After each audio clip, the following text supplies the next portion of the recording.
Hello viewers আপোনালোক কেনে আছে মই আশা কৰিছো আপোনালোক ভালে আছে আপোনালোকক আৰু এটা নতুন ভিডিও লৈ স্বাগতম জনাইছো এইটোৰ ভিডিওৰ যোগেদি আপোনালোকক দেখাই দি আছো আপোনালোকে ইন্ডিয়ান ৰেলৱেত কেনেকৈ অনলাইন কৰিব পাৰিব ভিডিওটো চালে নিজে আপোনালোকে অনলাইন কৰিব পাৰিব মোবাইল যোগে বা ল্যাপটপ যোগে তো ব্লগ ভিডিওটো স্টাৰ্ট কৰো এতিয়া এপ্লাইত ক্লিক কৰিম ইয়াত দুটা অপচন আহিব create an account already has an account যদি আগতে একাউন্ট বনাইছে তেনে হলে already has accountত ক্লিক কৰিব তো যেহেতু আমি নতুন কৰিম create an accountত ক্লিক কৰিম এতিয়া নতুন এটা পেজ খোল খাইছে আৰু এটা পপআপ মেসেজ আহিছে এটো ক্লোজ কৰি দিম প্ৰথমতে কান্ট্ৰি সিলেক্ট কৰিব লাগিব আপোনাৰ যেটো হয় হেটো সিলেক্ট কৰিব মই ইন্ডিয়া সিলেক্ট কৰিম ইয়াৰ পিছত আপোনাৰ নাম মেট্ৰিকৰ বোৰ্ড সাৰ্টিফিকেট যেনেকুৱা আছে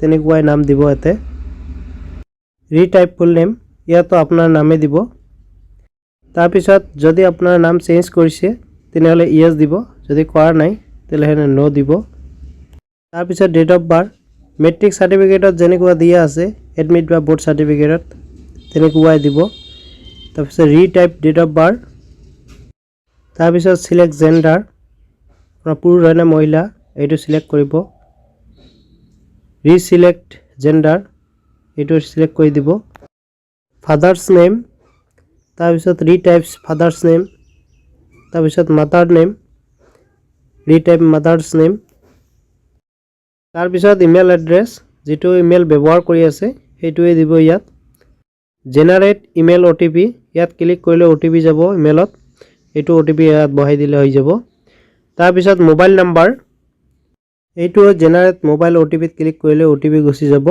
আৰু ওটিপিটো ইয়াত বহাই দিব লাগিব আধাৰ ভেৰিফিকেশন আধাৰ কাৰ্ডত যেটো মোবাইল নাম্বাৰ দিয়া আছে এটো দিবই লাগিব কম্পালসৰি এটো আৰু যদি আধাৰ কাৰ্ড নাই I do not have Aadhaar card ইয়াত ক্লিক কৰিলে হৈ যাব যেহেতু আমাৰ আধাৰ কাৰ্ড আছে আধাৰ কাৰ্ড দিয়ে ভেৰিফিকেশন কৰিম enter your Aadhaar card number ইয়াত আধাৰ কাৰ্ড নাম্বাৰ বহাম তাৰ পিছত জেনাৰেট আধাৰ ওটিপিত ক্লিক কৰিম ওটিপি আহি গৈছে ইয়াত ওটিপিটো বহাম ওটিপিটো বহাই ভেৰিফাইড ক্লিক কৰিলে গোটেইখিনি ডিটেইলছ ওলাই যাব গোটেইখিনি ডিটেইলছ ওলাই আহিছে এতিয়া ক্ৰিয়েট ইয়োৰ পাসওয়াৰ্ড এতিয়া পাসওয়াৰ্ড বনাব লাগিব capital letter small letter symbolic আৰু নাম্বাৰ থাকিব লাগিব মই দিয়া ধৰণেও দিব পাৰে এনেকুৱা ষ্ট্ৰং পাসওয়াৰ্ড বনাব লাগিব তাৰ পিছত কনফাৰ্ম পাসওয়াৰ্ড তাৰ পিছত captcha I am not a robot ইয়াত ক্লিক কৰিব লাগিব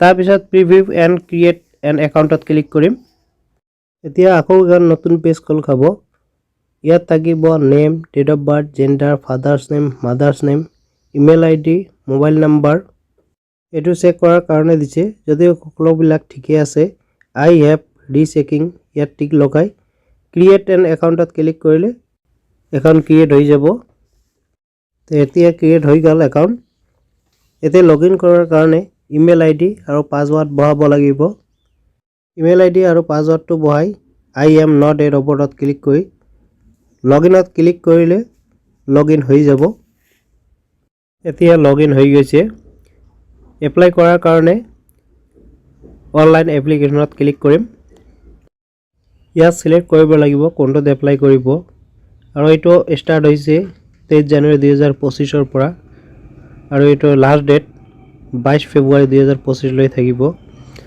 আমি যেহেতু মেট্ৰিক পাছে দি কৰিম ইয়াত সিলেক্ট কৰিম কোনটো আৰআৰ বিত এপ্লাই কৰিব ইয়াত গোটেই বিলাকৰে নাম আছে মই গুৱাহাটী সিলেক্ট কৰিলো আই এম নট কাৰেন্ট ইয়াত টিক লগাই নেক্সটত ক্লিক কৰিম পাৰ্সোনাল ডিটেইলস গোটেইখিনি ফিলআপ কৰাই থাকিব যিবিলাক আগতে ফিলআপ কৰা আছিল ৰেজিষ্ট্ৰেচন কৰোতে মেৰিট স্ট্যাটাস তাৰ পিছত ৰিলিজিয়ন কি হয় হিন্দু মুসলিম শিখ যেটো হয় এটো দিব তাৰ পিছত মাদাৰ টাং যেটো হয় এটো দিব Assamese Bengali Gujarati Hindi language of exam question বিলাক কোনটো ভাষাত বিচাৰে এছামিজ বেঙ্গলী ইংৰাজী গুজৰাটী হিন্দী কৰ্ণাটক যেটো বিচাৰে হেটো সিলেক্ট কৰি দিব আইডেন্টিটি মাৰ্কৰ কাৰণে দুটা অপচন দিছে ইয়াত আপোনাৰ যদি কলা দাগ আছে, কাটা যোৱা আছে, পাৰমেণ্ট মাৰ্ক এইবিলাক দিব লাগিব দুটাতে। কমিউনিটি আপোনাৰ কি হয়, general, SC ST OBC EWS যিটো হয় এইটো দিব। নেম অফ কাষ্ট, তাৰপিছত কমিউনিটি চাৰ্টিফিকেট নাম্বাৰ, যিটো চিৰিয়েল নাম্বাৰ আছে সেইটো বহাই দিলে হ'ল। তাৰপিছত কমিউনিটি চাৰ্টিফিকেট ইছ্যু, চাৰ্টিফিকেটখন কোনে ছিগনেচাৰ কৰিছে এইটো দিব লাগিব। তাৰপিছত ইছ্যু ষ্টেট, কোন ষ্টেটৰ পৰা চাৰ্টিফিকেটখন পাইছে।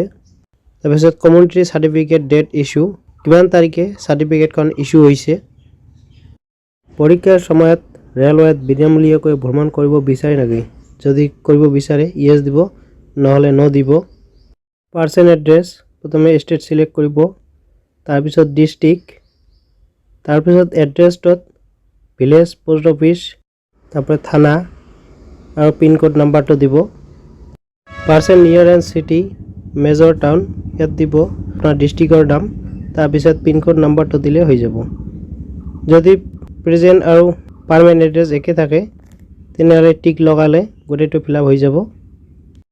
এতিয়া ছেভ এণ্ড নেক্সটত ক্লিক কৰিম। এতিয়া কেটাগৰী ডিটেইলছ, আপুনি এক্স ছাৰ্ভিচমেন হয় নেকি? যদি হয় ইয়েছ দিব, নহ'লে ন দিব। আপোনাৰ কিবা ডিছেবিলিটি আছে নেকি? যদি আছে ইয়েছ দিব, নহ'লে ন দিব। আপুনি EB চাৰ্টিফিকেট হোল্ডাৰ নেকি? যদি হয় ইয়েছ দিব, নহ'লে ন। আপুনি ইণ্ডিয়ান ৰেলৱেৰ এমপ্লয়মেণ্ট হয় নেকি? যদি হয় ইয়েছ দিব, নহ'লে ন। কাৰেণ্ট এমপ্লয়মেণ্ট ডিটেইলছ, আপুনি এতিয়া কি কৰি আছে সেইটো দিব। যদি চেণ্ট্ৰেল গভৰ্ণমেণ্টত কিবা কৰি আছে, ষ্টেট গভৰ্ণমেণ্টত কিবা কৰি আছে সেইটো দিব, আৰু যদি নাই একো কৰা নট এপ্লাইড এইটো দিব। ইয়াৰ পিছত বেংক ডিটেইলছ, ৰিফাণ্ড ফিজ, যিটো আপোনালোকে ফিজ পে'মেণ্ট কৰিব এইটো ৰিফাণ্ড কৰাৰ কাৰণে একাউণ্ট নম্বৰ দিব লাগিব, IFSC কোড দিব লাগিব এইবিলাক।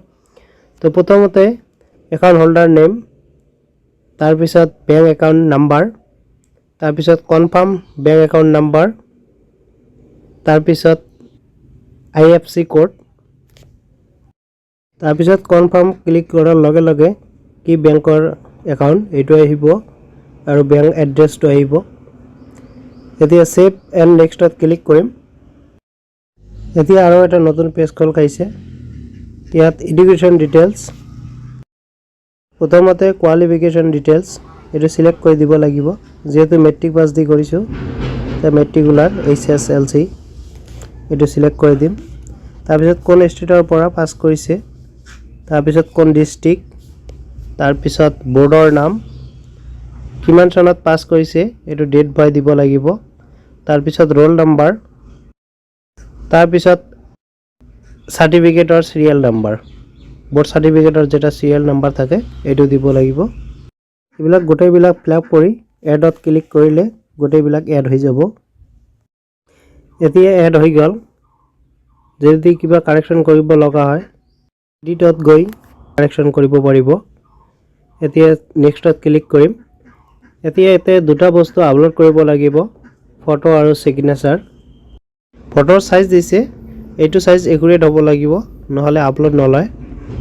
ফটোৰ চাইজ 320 পিক্সেল হাইট আৰু 240 পিক্সেল ৱেইট থাকিব লাগিব, আৰু JPEG ফৰ্মেটত থাকিব লাগিব, আৰু এইটো 50 KBৰ পৰা 100 KBৰ ভিতৰত হ'ব লাগিব।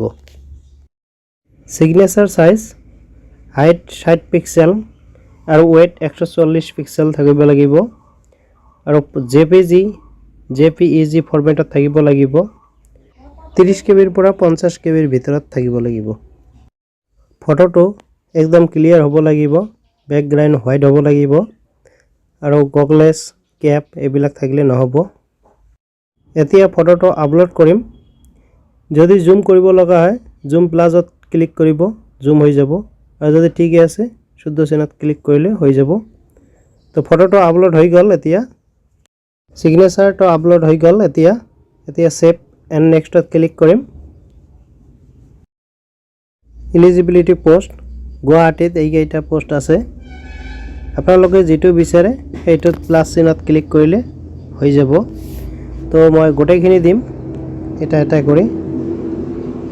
তো এটা এটা কৰি গোটেইখিনি দিয়া হ'ল আই হেভ টিক লগাম তাৰপিছত স্ক্ৰল ডাউন কৰি ইয়াতো টিক লগাম আৰু প্লেস ইয়াত ভিলেজৰ নাম দিব লাগিব তাৰপিছত সেভ এণ্ড প্ৰিভিউ এপ্লিকেশনত ক্লিক কৰিম ইয়াত গোটেইখিনি আছে ডিটেইলছ আপোনালোকে গোটেইখিনি প্ৰথমৰ পৰা ভালকৈ চাব গোটেইবিলাক ঠিক আছে নে নাই যদি ঠিক আছে স্ক্ৰল ডাউন কৰি তলফালে যাব একদম ভাল কৰি চাই ল'ব ইয়াত এডিট নহয় আৰু সেইকাৰণে ভাল কৰি যাব তাৰপিছত আই হেভ ৰিচেকিং ইয়াত টিক লগাব তাৰপিছত সাবমিটত ক্লিক কৰি দিব এতিয়া লোডিং হৈ আছে অলপ সাইডটো স্লো সেইকাৰণে এতিয়া পেমেন্ট কৰিব লাগিব পে উইথ SBI ইপে ইয়াত ক্লিক কৰিব আই টিক লগাব প্ৰচিডত ক্লিক কৰিব পেমেন্টৰ অপচন আহি গৈছে ইয়াত debit card credit card internet banking UPI সববিলাক দি কৰিব পাৰিব যেহেতু মই UPI দি কৰিম UPI ত ক্লিক কৰিম তাৰপিছত ইয়াত দুটা অপচন আছে এন্টাৰ UPI ID আৰু UPI QR কোড তো মই QR কোড দি কৰিম UPI QR কোডত ক্লিক কৰিম তাৰপিছত পে নাওত ক্লিক কৰিম এতিয়া QR কোড ওলাব এটোত স্ক্যানাৰ কৰি দিব লাগিব আৰু এটো 5 মিনিট থাকে 5 মিনিটৰ ভিতৰতে এই পেমেন্টটো ক্লিয়াৰ কৰিব লাগিব তো এতিয়া ফোন পে গুগল পে সববিলাক দি পেমেন্ট কৰিব পাৰিম পেমেন্টটো হৈ গৈছে এতিয়া এখন ৰিসিভ ওলাব অটোমেটিক এটো বেক কৰিব নালাগে অটোমেটিক আহিব ৰিসিভটো